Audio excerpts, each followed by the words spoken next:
વડોદરામાં ગેરકાયદેસર દબાણો હટાવવાની કોર્પોરેશનની કાર્યવાહી ત્રીજા દિવસે પણ યથાવત રહી છે.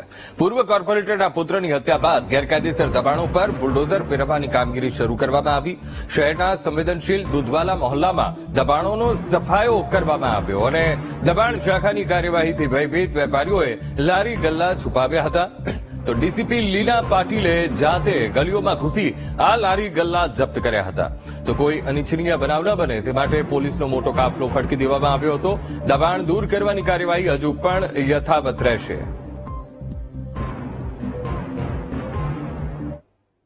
છેલ્લા 2 દિવસથી વડોદરા શહેરમાં થયેલા આડેધડ દબાણો છે દૂર કરવા માટેની કામગીરી કરવામાં આવી રહી છે.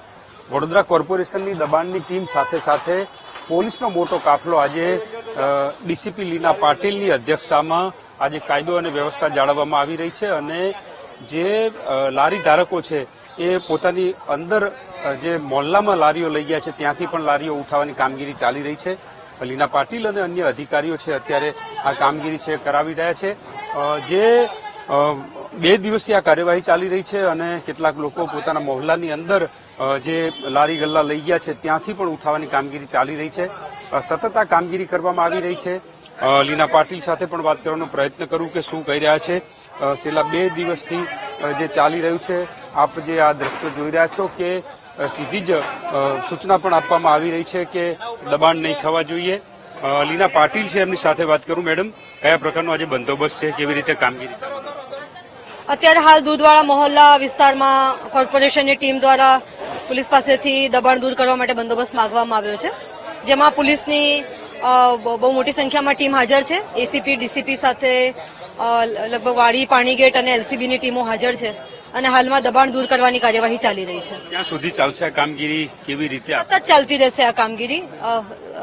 જે ટ્રાફિકને અડચણરૂપ થાય છે અને જે ન્યુસન્સ તત્વો છે એ લોકોને શેલ્ટર ના મળે એ ધ્યાનમાં રાખીને આ પ્રકારની કામગીરી હવે કાયમ ચાલુ રહેશે.